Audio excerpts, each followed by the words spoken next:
గత 36 గంటలుగా మనందరం ఆందోళన పడుతున్నట్టు రాష్ట్రంలో ముఖ్యంగా విజయవాడ నగరం చుట్టూ వరద ముంచెత్తుతుంటే ఇటు చంద్రబాబు నాయుడు గారు గాని అటు మంత్రులు గాని అధికార గణంతో ఒక ముఖ్యమంత్రి స్థాయిలో ఉన్న 74 సంవత్సరాల వ్యక్తి పడుతున్న కష్టం ఈరోజు ప్రపంచం అంతటికీ ఆదర్శంగా నిలుస్తుంది.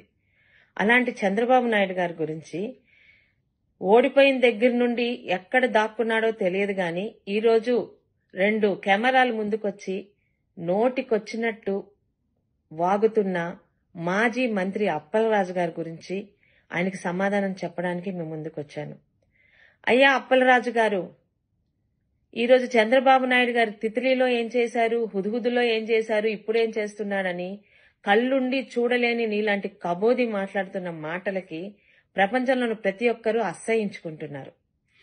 డిజాస్టర్ మేనేజ్మెంట్ స్పెల్లింగ్ తెలియకపోయినా అర్థం తెలుసుంటుందని అనుకుంటున్నాను. అందులో చంద్రబాబు నాయుడు గారిని మించిన నాయకులు లేరు. 24 గంటల్లో కేంద్ర ప్రభుత్వంతో మాట్లాడి దాదాపు ఈరోజు ఒక 10 ఎన్డీఆర్ఎఫ్ టీమ్స్ తో పాటు పవర్ బోట్స్ తో పాటు చుట్టుపక్కల ప్రతి ఒక్క రాష్ట్రం నుంచి సహాయ సహకారాలు తీసుకొని ఈరోజు ఆయన చేస్తున్న పనికి ప్రపంచం అంతా నివ్వెరపోతుంది. ఒక ఆదర్శ ముఖ్యమంత్రిగా ఆయన ఉన్నారు. ఆయన వయసు కూడా మర్చిపోయి గత 36 గంటలకు ఆయన అసలు నిద్రపోయారో లేదో మాకు అర్థం కావట్లేదు.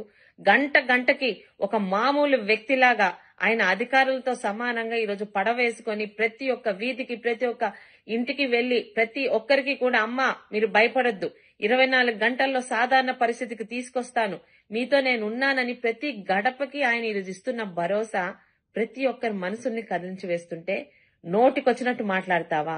హుదుహుదులో ఆయన ఏం చేశారో నువ్వు చెప్పక్కర్లేదు. విశాఖపట్నం నగరాన్ని చంటి బిడ్డలా కాపాడుకున్న ఈరోజు ఎవరు విశాఖపట్నంలో మర్చిపోవట్లేదు. తిత్లీలో దాదాపు సచివాలయాన్ని అందరినీ ఈరోజు పలాస తీసుకొచ్చి 7 రోజులు ఒక ముఖ్యమంత్రికి ఒక మామూలు బస్సులో ఆయన నివాసం ఉంటూ పలాస మొత్తాన్ని మళ్లీ మామూలు స్థితికి తీసుకొచ్చారు. అలాంటి ఆయన గురించే మీరు మాట్లాడుతున్నారు.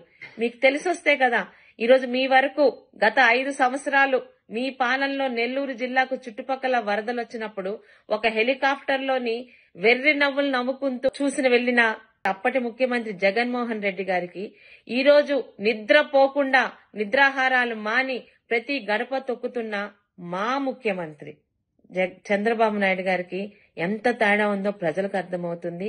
దయచేసి అనవసరంగా కెమెరా ఉంది కదా నోటుకొచ్చినట్టు మాట్లాడితే నాతో పాటు ఏ తెలుగుదేశం కార్యకర్త ఇంతకు ముందులాగా కాముగా ఉండరని మీకు సున్నితంగా హెచ్చరిక చేస్తూ, చంద్రబాబు నాయుడు గారు ఎలా కష్టపడుతున్నారో రాష్ట్రంలోనే కాదు దేశంలోనే కాదు ప్రపంచంలో కూడా ఈరోజు మీడియా నుంచి చూస్తున్న మనిషి అన్న ప్రతి ఒక్కడికి మెదడున్న ప్రతి ఒక్కడికి అర్థమవుతుంది.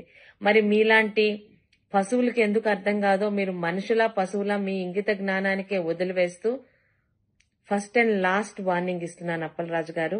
చంద్రబాబు నాయుడు గారి గురించి మాట్లాడేటప్పుడు నోటిని అదుపులో పెట్టుకోమని మీకు సున్నితంగా హెచ్చరిక చేస్తూ మీ సోదరి గౌతు శిరీష.